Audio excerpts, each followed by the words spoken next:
Among the vast realities of the multiverse, there exists a world where the heroes and villains of Marvel 616 never received their fantastic powers or battled for the fate of the world. Instead, their abilities were used in the pro wrestling ring, and their battles were for the fate of world championships. This is Marvel Championship Wrestling.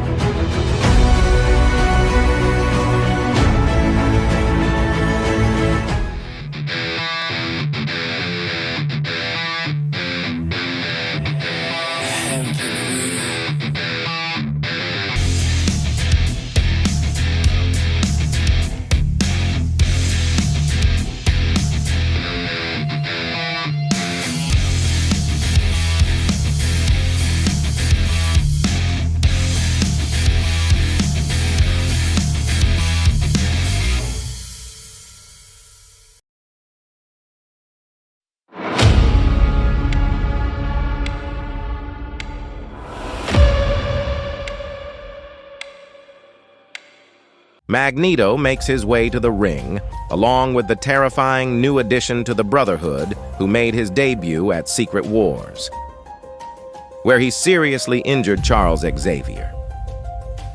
Most of the X-Men are by Xavier's side in the hospital now, as we speak. It's a good day to be in the Brotherhood.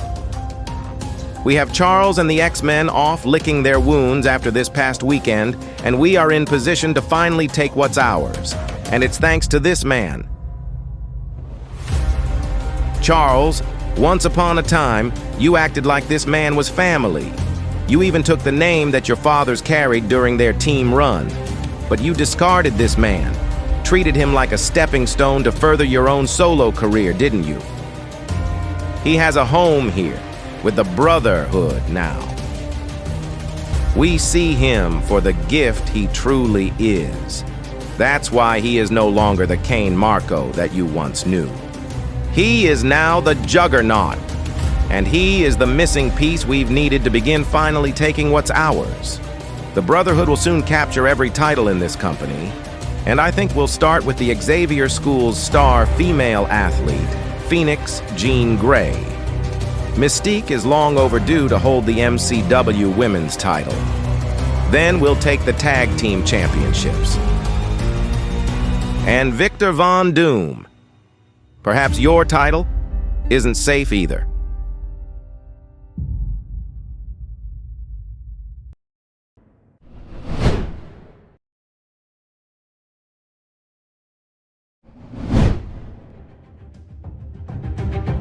The sword-wielding Ilyana Rasputin, aka Magic, makes her way to the ring.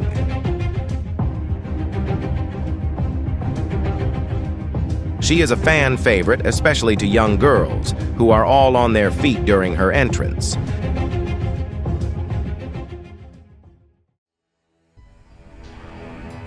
Magic is squaring off against Meline Pryor of the Hellfire Club, Emma Frost, and Mr. Sinister.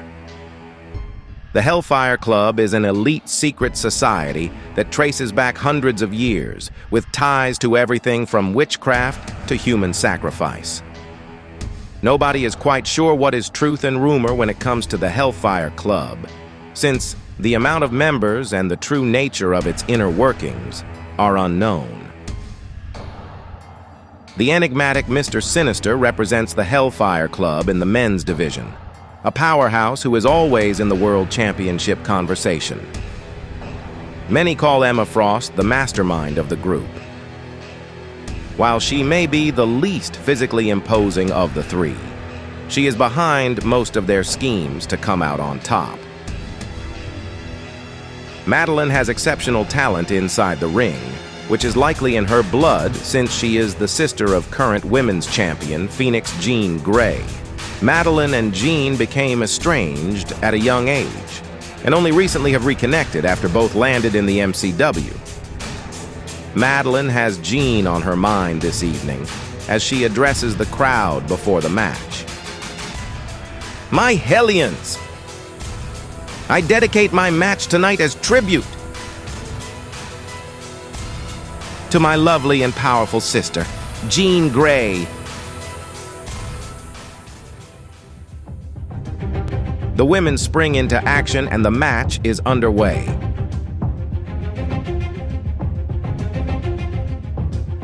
Meline begins dictating the pace.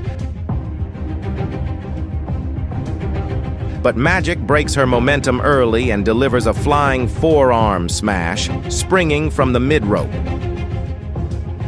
pummeling Meline while she has her grounded in an effort to wear her down.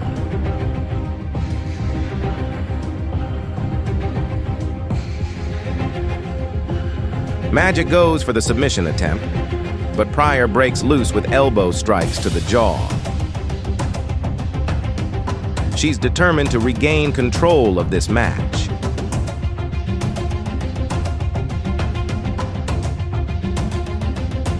Meline's fighting like she has something to prove. Whatever this message is that she's trying to convey to her sister Jean is clearly in the forefront of her mind. Meline is looking for a power bomb, but Magic uses this as a time to turn the tables and takes clear shots to Pryor's face, followed by a hard clothesline, shifting the balance.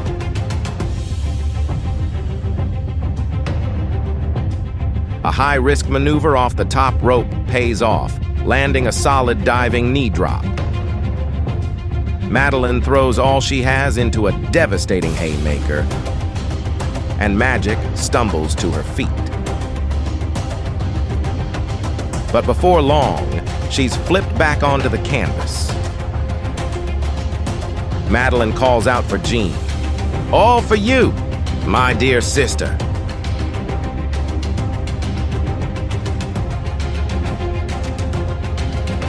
Magic rolls towards the rope to take refuge on the apron. But Meline pounces and sends her flying onto the hard floor outside of the ring.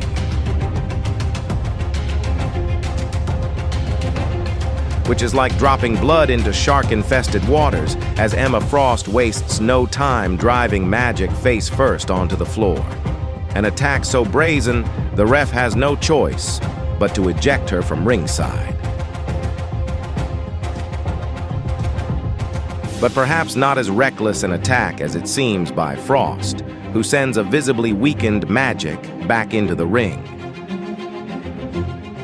And Pryor is sure to capitalize, tossing her opponent into the turnbuckle and catching her off guard with a sunset flip into a pin. And 1, 2, 3. Consider this a sacrifice from the Hellfire Club, sister. Her blood spilt in your name. Well, she definitely got Jean's attention. Meline, what's this about? I don't want your sacrifices or your tributes, okay? If it's a shot at my title you're after, there's better ways to do it. Oh, Jean. We're not interested in that metal trinket. We seek the fire that burns within you, the Phoenix fire. Don't you see? Maddie, you need to get away from those people. Sinister, Frost, that isn't a club, it's a cult. Meline laughs.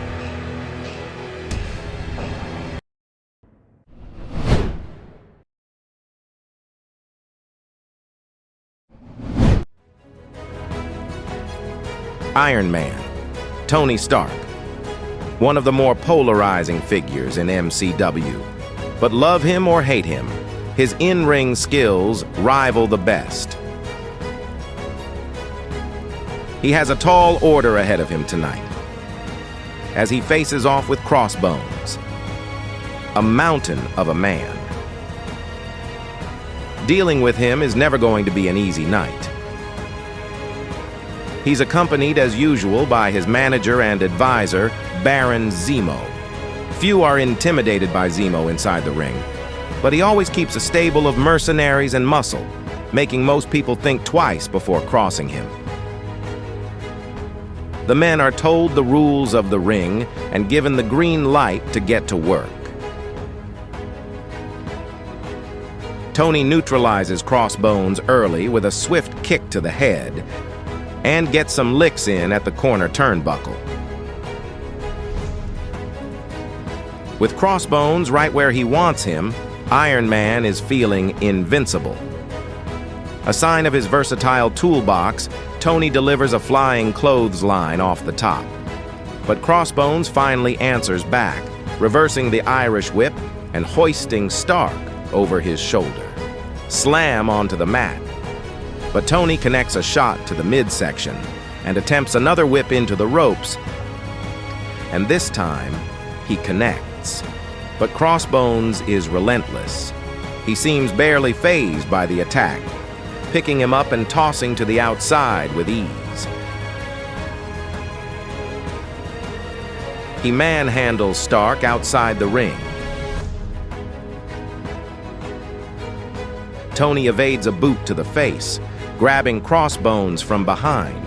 An iron plex on the outside would be devastating. But lifting Crossbones isn't so easy, and Tony is the one slammed. The assault continues on Stark inside the ring.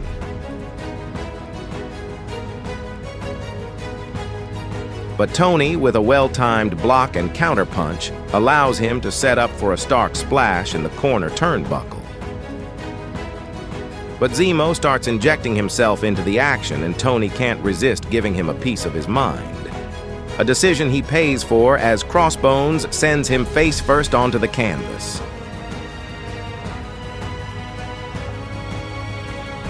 But one can never underestimate Stark's technical prowess in the ring. Crossbones is hurled into the corner for another Stark splash, but he dodges, and the ref catches the brunt of the splash. He's out. Baron Zemo wastes no time sliding a weapon to Crossbones while the ref is incapacitated, but Tony sees it coming and promptly gets that chair out of the equation. What's this? It seems Tony had a set of eyes watching his back. Well, one eye to be exact. It's Nick Fury. With the official out, he knows all too well what Zemo is likely to pull, and drags him off, hoping to return this to a fair fight. The ref is starting to come to. Tony is looking for a pile driver, but again, Crossbones seems impossible to lift off his feet. Down goes Stark. But a swift neck breaker catches Crossbones off guard. Tony setting up for the iron plex, but can he lift him up? He does. Crossbones slammed onto his back, and Tony sticks the landing. 1, 2, 3. An impressive performance by Stark. Zemo and Crossbones surely didn't account for the watchful eye of Nick Fury.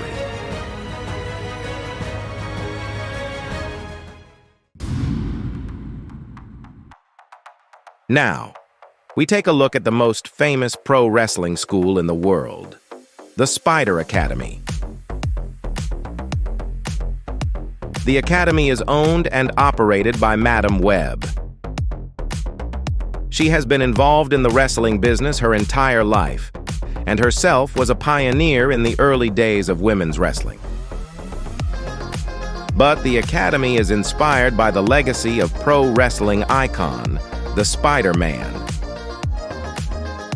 During his legendary run, he was a complete outlier in the business. There was nobody doing the kind of moves and technique that he was in those days. He was a mysterious figure, never publicly photographed without his mask on, and few even truly know his real name. He vanished from the pro wrestling scene in the early 90s, which has only grown his legend. Pushing the envelope and blazing a unique trail in the business as the Spider-Man did is the mission statement of the Academy, which has renowned instructors and superstars from around the globe. This Spider-Verse of talent has become a who's who in the professional wrestling business. In the MCW, one such talent is Peter Parker. Peter was introduced to the pro wrestling business at a young age by his uncle, Big Ben Parker. His Uncle Ben never went beyond working the local circuit in the New York State area, but he was Peter's hero nonetheless. Peter always appreciated that in spite of him being a large, physically imposing man, Ben liked making the crowd laugh and didn't take himself too seriously. Peter would attend as many of his uncle's matches as he could, and would be in the crowd during his, now infamous, match against Bonesaw McGraw. Peter recalls it being a great match, even though Bonesaw did get the win. But taking a loss never seemed to bother Uncle Ben. He always said, with great power comes great responsibility. That it didn't matter if the audience thought he was the biggest or strongest. His responsibility was to entertain them and put on a good show.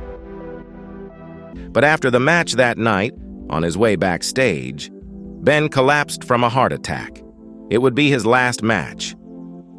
He passed away that next morning. Uncle Ben was gone. Peter cites this as the worst day of his life.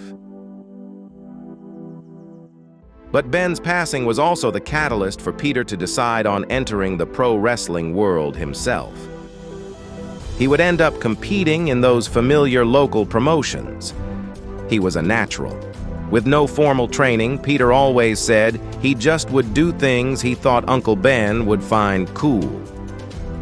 Before long, he created a buzz for himself locally, and by a stroke of luck, or fate, Madam Webb watched him at one of his local shows, as she was scouting talent.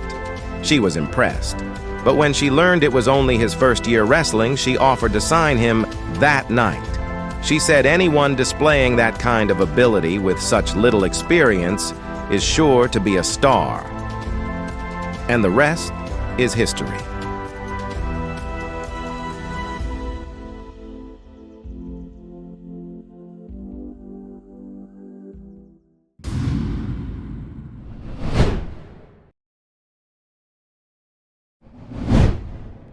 Electro. The El Salvadorian luchador sensation versus Peter Spider-Man Parker. Both men are known for their high-flying athleticism, so they are sure to put on a show tonight for the crowd in attendance. Parker puts him down early, but is countered and sent flying into the turnbuckle.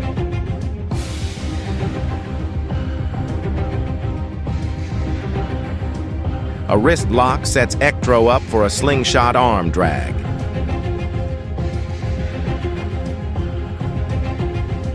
And delivers the kind of impressive offense he is famous for.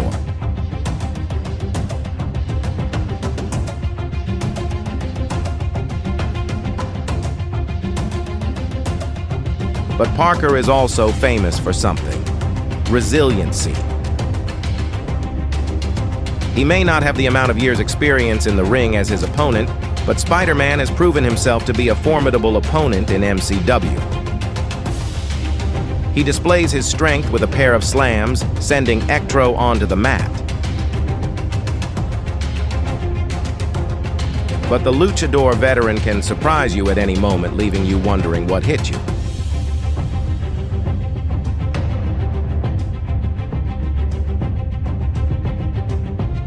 After landing a flawless moonsault off the mid-rope, Electro goes for the pin.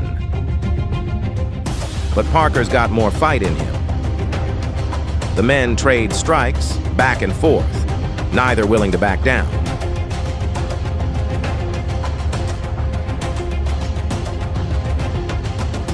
But a lightning-fast jab from Parker throws his opponent off balance, followed by a slam onto the mat. Electro rolls out of the ring. Both men are exhausted. Peter pursues and slings himself to the outside, driving his shoulder into Electro.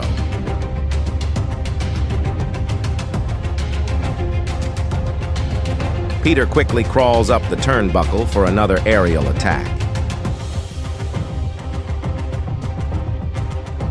The crowd is on their feet.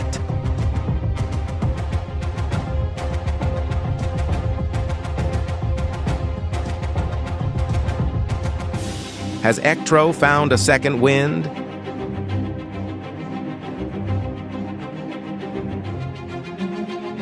If so, Parker deflates it by landing the Spider Slayer pile driver. Spidey goes airborne off the top rope. This could do it. He gets the 3 count and adds another win to an impressive run here at MCW.